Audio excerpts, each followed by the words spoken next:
legend we all know and love. Cyrodiil, though I suppose you could probably guess that. I grew up in the Imperial City, mostly with my nose in a book. My family own a small amount of property there, and they always encouraged me to pursue my interests. Namely, knowledge, in all its forms. I spent some time at the Arcane University, a couple of years at the archives of White Gold Tower, and I've studied at every academy in the city. But no amount of academic knowledge can compare to some practical experience. I'm done reading about the world. Now I want to see it.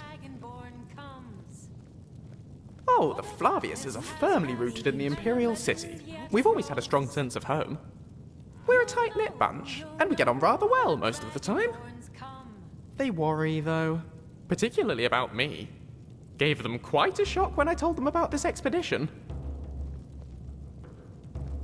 Davidicus is his name. He's an academic like me, always up to his elbows in old scrolls. He does a lot of consultancy work for the Imperial government. Hunts down relics for them, that sort of thing. I'd be lying if I said we always saw eye to eye, but I owe a lot to him, and he's very dear to me.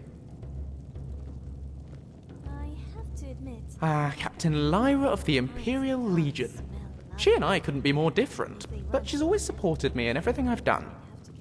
She fought against the Thalmor in the Great War. In fact, she was there for Lord Nurofin's defeat at the Battle of the Red Ring. She retired to marry my father and raise me. But despite her career, she never tried to force me onto the same path. It's so nice. By the time I was old enough to hold a book, it was clear I was going to follow my father into the academic world. And she was delighted for me. I write to her fairly regularly.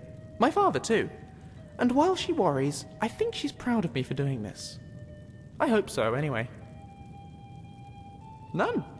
I was the proverbial apple of my parents' proverbial eyes. And yes, they spoiled me rotten.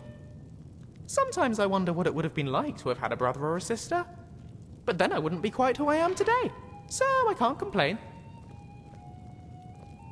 Living on an entirely meat-based diet can sometimes be All right, then. difficult with these blocky teeth. So I filed Hit me. them down to be Not literally. like predators. Absolutely not. I've tried. Divines know I've tried. But I just can't get the knack. Every single horse I've ever tried to ride just throws me off. Or maybe I just fall off. The point is, I can't ride. Maybe one day I'll learn, but today is sadly not that day. Now that you mention it, I suppose there is. Somewhere here in Skyrim, there's a Dwemer ruin called Doomsbethar. I came across a text referring to it in my last few months at the Arcane University. Dwemerus is a fiddly language. Often the same words can have multiple meanings, but I'm fairly sure it translates loosely to bound ghosts. It piqued my curiosity.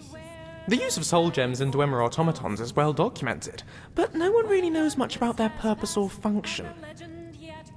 I thought perhaps this place of bound ghosts might be something to do with that. So I did some more research, but I just can't find the location. My father's looking into it for me while I'm here on my expedition. If he finds anything, he's going to let me know.